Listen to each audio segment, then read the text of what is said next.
বাংলাদেশের সঙ্গে সম্পর্ক ঠিক করতে রীতিমতো যেন উঠে পড়ে লেগেছে ভারত। রবিবার পররাষ্ট্রমন্ত্রী খলিলুর রহমানের সঙ্গে দেখা করার একদিন পরেই প্রধানমন্ত্রী তারেক রহমানের সাথে দেখা করলেন ভারতের হাইকমিশনার দীনেশ ত্রিবেদী। বৈঠকে তারেক রহমান সাফ জানিয়ে দিলেন, শহীদ ওসমান হাদি হত্যাকাণ্ডে জড়িত ব্যক্তিদের ফেরত চায় বাংলাদেশ। উঠে এলো শেখ হাসিনাকে ফেরত চাওয়া সহ নানা প্রসঙ্গ। বৈঠকের আগেই আভাস মিলেছিল সেপ্টেম্বরে ভারত যাচ্ছেন না তারেক রহমান। এরপরই অনুষ্ঠিত হলো এই হাই ভোল্টেজ বৈঠক। অর্থাৎ ভারত যে বাংলাদেশের বার্তাটা ঠিকঠাক বুঝতে পারছে সেটার প্রমাণ মিলছে বলে মত বিশ্লেষকদের।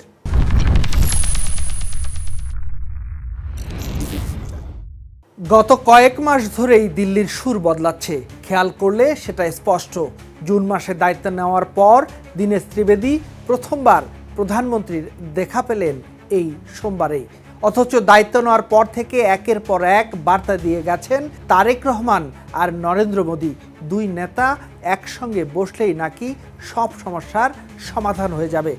সেপ্টেম্বরে দিল্লিতে BRICS সম্মেলনে বিশেষ অতিথি হিসেবে আমন্ত্রণও জানানো হয়েছে বিমস্টেক সভাপতি হিসেবে তারেক রহমানকে। যদিও বাংলাদেশ এই জোটের সদস্যই নয়, কূটনৈতিক মহল বলছে এই আমন্ত্রণ নিছক সৌজন্য নয়, দুই দেশের সম্পর্ক মেরামতের একটা কৌশলগত পদক্ষেপ। কিন্তু এই মধুর বার্তার মধ্যেই বিষ ঢেলে দিল একটা ঘটনা। গত 5 আগস্ট দিল্লি থেকে ভার্চুয়াল সংবাদ সম্মেলন করেন পলাতক শেখ হাসিনা। মানবতা বিরোধী অপরাধে দণ্ডিত সাবেক প্রধানমন্ত্রীকে ভারতের মাটি থেকে এভাবে কথা বলতে দেওয়ায় তীব্র ক্ষোভ জানায় Dhaka. In the heart of the city rises a destination built for greatness. International Convention City, Bosundhara. Life takes a new course. পররাষ্ট্র মন্ত্রণালয়ের ভাষায় এটি ছিল ইতিহাসকে উল্টে দেওয়ার একটা ব্যর্থ চেষ্টা। যদিও ভারতের পররাষ্ট্র মন্ত্রণালয়ের মুখপাত্র রণধীর জয়সওয়াল সাফাই দিয়ে বলেছেন, এটা কোনো সরকারি আয়োজন নয়, বেসরকারি একটা সংগঠনের অনুষ্ঠান, এর সঙ্গে ভারত সরকারের কোনো সম্পৃক্ততা নেই। কিন্তু ঢাকার কূটনৈতিক মহল এই সাফাই খুব একটা বিশ্বাস করেনি। এই ঘটনার জেরেই গুঞ্জন ওঠে তারেক রহমান হয়তো সেপ্টেম্বরে BRICS সম্মেলনে দিল্লি নাও যেতে পারেন।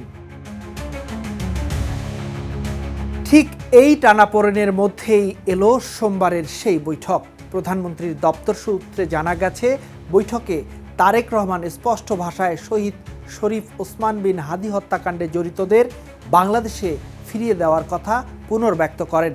ইনকিলাব মঞ্চের মুখপাত্র হাদিকে গত বছর ডিসেম্বরে গুলি করে হত্যা করা হয়। এই মামলার মূল 2 আসামি সীমান্ত পেরিয়ে পশ্চিমবঙ্গে ঢুকেছিলেন।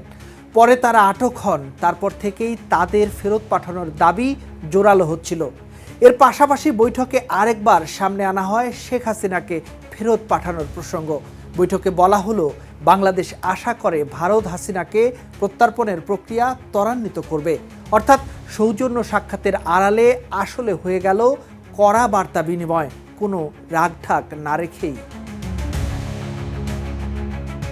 প্রশ্ন হলো, ভারত কি আদৌ এই বার্তায় সাড়া দেবে, ফেরত দেবে হাদি হত্যার মামলার আসামিদের? বিশ্লেষকরা বলছেন, হাসিনাকে ফেরত দেওয়ার ব্যাপারে দিল্লির অবস্থানে এখনও তেমন কোনো নমনীয়তা দেখা যায়নি। ভারত সরকার আগেই স্পষ্ট করেছে, হাসিনা তাদের অতিথি, কোনো অবস্থাতেই তাকে হস্তান্তর করা হবে না।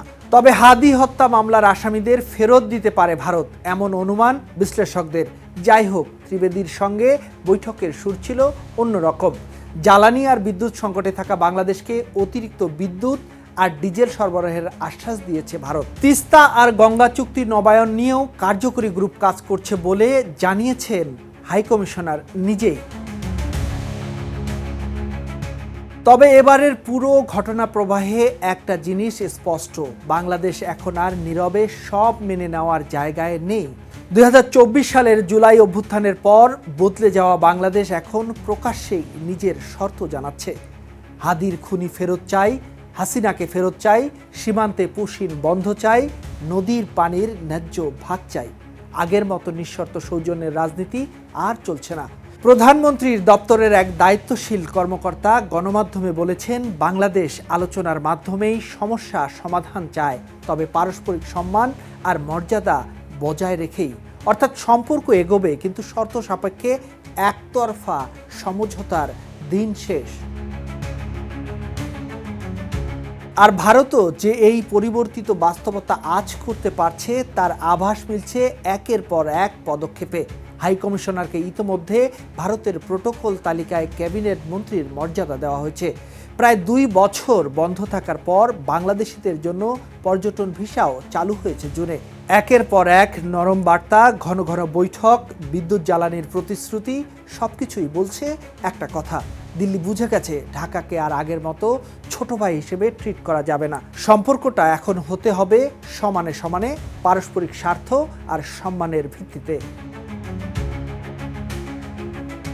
এখন দেখার বিষয় সামনের কয়েক সপ্তাহে এই বার্তা বিনিময়ে আসলে কোন দিকে মোড় নেয়। তারেক রহমান শেষ পর্যন্ত BRICS সম্মেলনে দিল্লি যাবেন কিনা, হাদি হত্যার 2 আসামিকে সত্যি ফেরত পাঠানো হবে কিনা, হাসিনা ইস্যুতে ভারত নমনীয় হবে কিনা, এসব প্রশ্নের উত্তরই ঠিক করে দেবে বাংলাদেশ ভারত সম্পর্কের পরবর্তী অধ্যায়। তবে এটুকু নিশ্চিত, ঢাকা এখন নিজের কথা স্পষ্ট করে বলতে জানে, আর দিল্লিও সেই বদলে যাওয়া সুরকে পাত্তা না দিয়ে পারছে না।